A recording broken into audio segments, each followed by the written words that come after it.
Imagination-based magic is kind of this, the science to it, but clearly it's open enough to allow imagination to be a major part of things. I mean, there's room for mages who study, who understand every element of something to do it, and there's room for those who act on instinct as well. That's much more entertaining, and it allows for a greater exploration of the characters, which here is a bit more important. There's so much more to these spells and how they work than just number bigger. Plus, raw numbers are boring. Creativity in action is entertaining. Making fights come down to personal stakes to ground it in character and plot is much more entertaining than contrasting tactics. She would have had a better chance, since fights are more than just mana. She could have used her overwhelming numbers, that would have made it harder. But Aura makes it a pure power ranking thing, a 1v1 measuring contest, and she fails because the strategy, subterfuge. Frieren uses her suppressed mana to trick demons. What's up, everyone? Hope everyone's having a blessed day.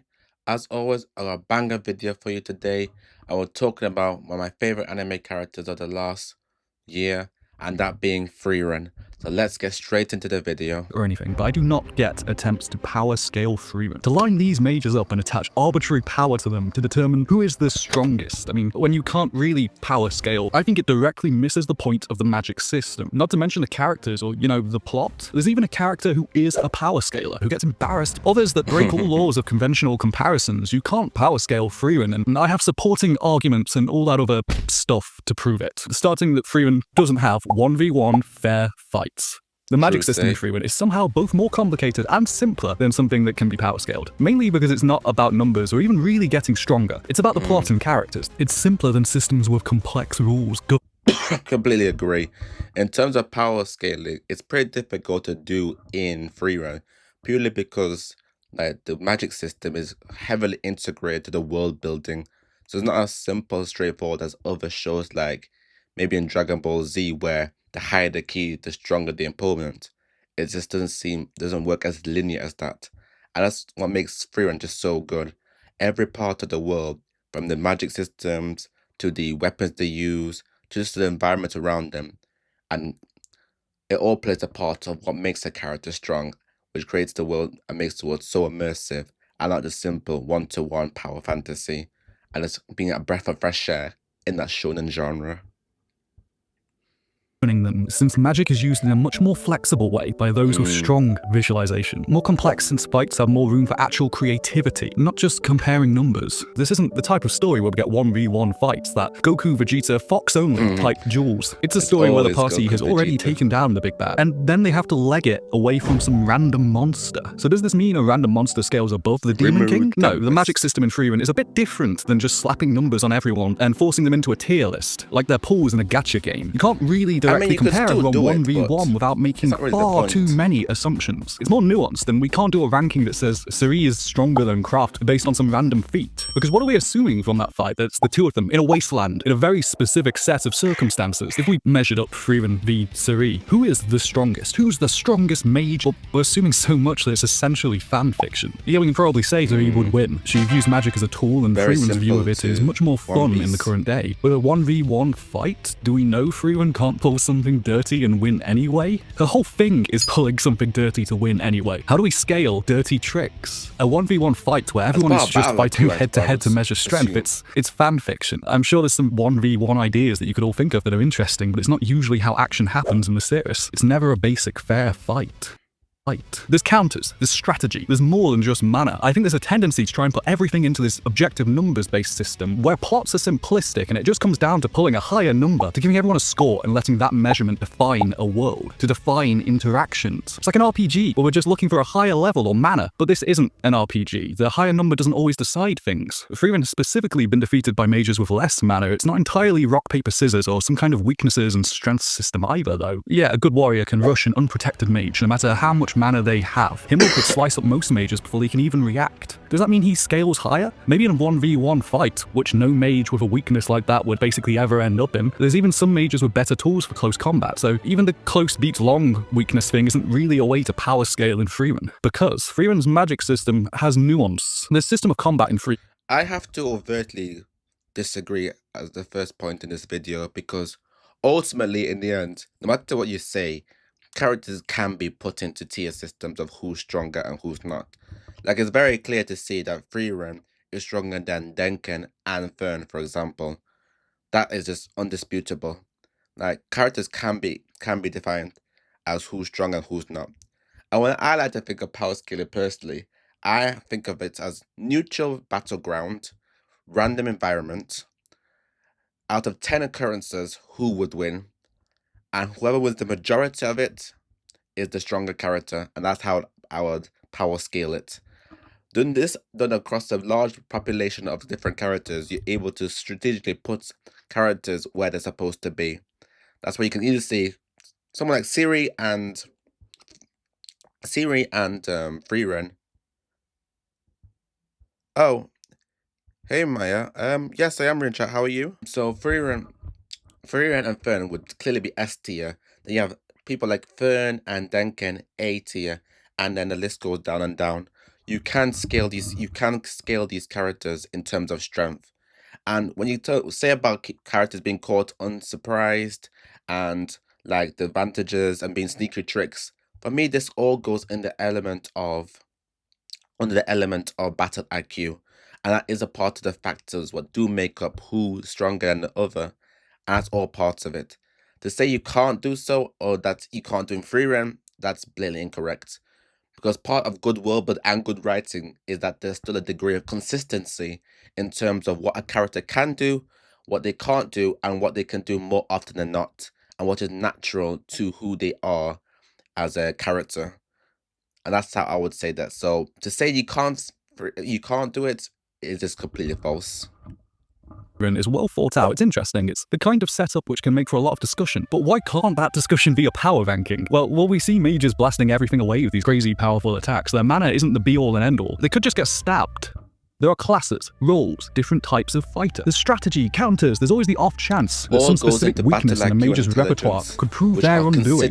That's never happened, right? Spells and attacks have nuance, they have ability, they aren't a measure of the mana alone, it's a specific technique or visualizing something happening. You can be a mage with less mana and manage a technique which takes out a mage with more. If you're trying to power scale Frieren with the strength of spells, it just doesn't work. Zoltrak's a good example. In the opening art, when an unfrozen Quall wakes up and finds out he's been power crept, but not in the mana level kind of way. People thought about his trick quite a bit, and then they figured out how it worked and how to work around it way. They just countered the technique, so he got stomped. So how do we power scale this? If we're comparing Frieren and, say, Bomb with a shotgun, do we have to take into account whether Frieren has had 50 years with other mages to figure out the shotgun? Does she already have a spell to make the shotgun vanish, like Batman with prep time in a community? Or do we see that Frieren utilizing... Incorrect there. I feel that's very bad argument, and it's really along the strawman argument. In that situation, the first example of this demon, you just say Frieren is stronger than a demon, and then you're saying about the gun character. In terms of battles, head-to-head battles, you always consider what the person naturally carries with them. So somebody like Frieren, you give her the staff. If it's someone like Stark, you give him his battle axe. That's all part of what he naturally carries with him, unless otherwise stated otherwise. That's why you say Batman will prep. Like Batman with prep time kind of thing. This obviously adds a different scale to the parameters of the battle. But in terms of consistency wise, it's naturally holding equipment that the customer character has. And in that case, you can easily see who is stronger and who's not when all conditions are at base state. Human connection through magic, working with others to beat Quall. It isn't actually all that simple. In fact, it's kind of missing the point to attach an arbitrary strength to the Zoltrak and say, that's why Quall lost. His number was smaller. Later, we even get Fern's Zoltrak being too quick for a healing factor to negate. That's a difference which is in technique. It's not that Fern has a higher mana power rating than the hero's party did. The spell has been worked on, it's been improved. The magic is more nuanced than mana levels and power scaling. Like, you can be weaker than a character in one element, but still stronger than them overall. And you go on the basis of what they're stronger overall. That's not how power scaling works.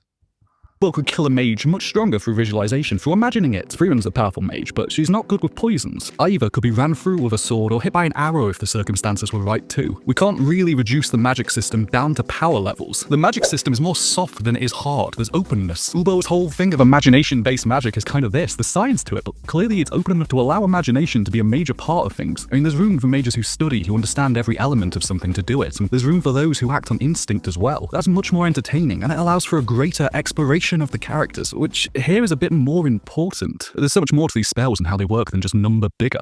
Plus, raw numbers are boring. Creativity in action is entertaining. Making fights come down to personal stakes to ground it in character and plot is much more entertaining than comparing Serie's raw mana to Frieren. Number fight is incredibly dull. It's reductive to how the actual power system works. How would we power scale this kind of magic system? One where imagination is more important. One example people use is mana and access to certain spells, but that kind of goes against how we're directly told it works, because bigger mana is not always better. Bigger mana number equals bigger power rankings, right? No, not really. I mean, they might have more mana, but that's not the answer. Frieren has lost multiple times to mages with less mana. We can't really boil it down to feats and mana because every fight is different. It's a breathing world, not a random enemy encounter. I mean, there's environmental elements to consider where a fight is taking place. We see a mage who is powerful in some situations, completely limited by the lack of weather. It's not just a matter of a ranking. You can't put a power ranking on a strong imagination and good visualization skills because it's not the kind of thing that can be quantified to be reduced down to a number alone.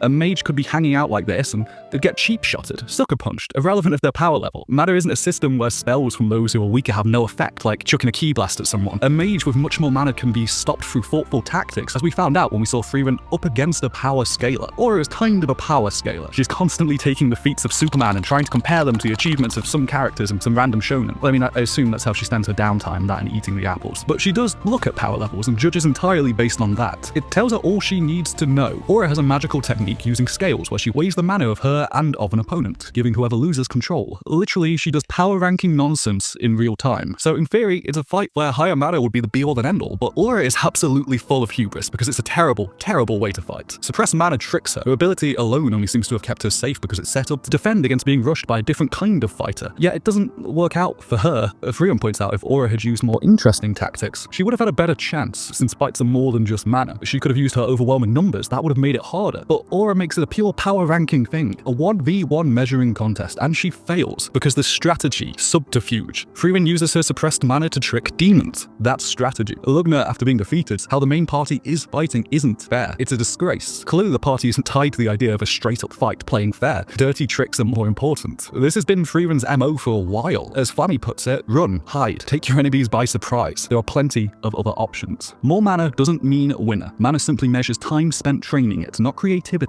Between this and being shown that mana doesn't decide fights, surely this should be enough to understand we can't just directly compare numbers in this context. Ubel is kind of an anti-power scaler. Her abilities come purely from visualization, from imagining things. How do you quantify that? As we can see with Ubel, a stab can still kill no matter the other powers or skills. There's always going to be room for underhanded tricks, for basic dick moves to win, not just mana. Then there's her fight with the instructor's clone in the second mage exam. I mean, how do you power scale that? Does it mean Ubel is stronger? The belief that you can reduce the nuances of life down to a single thing, a power rating, it's reductive. It's reductive. It's reductive to the action. Just to touch on this, to add something new, I'll definitely say in terms of Ubel's position, it is more a case that matchups still do play a big part in terms of fights. To say she's stronger than him would still be incorrect, because matchups still play a part of it, but they don't represent the whole nature of what the character is truly capable of and what they can consistently do on the basis. Whenever you're scaling a character, you don't take into account, taking them off guard. You don't consider the situation. You don't consider the weather. It's base states. What can a customer consistently do more often than not? And that's in that sense you can power scale the characters. Like you can clearly see that if you say who's stronger, Frieren or Ubel, it doesn't take a genius to know Frieren is stronger. So I understand the sentiment of the video, but most of it just misses the point of what power scaling is and how it actually is measured and conducted. Not like I'm a power scaling expert, so if anyone wants to correct me down in comments below, I'm more than happy to hear your criticisms, but we'll carry on.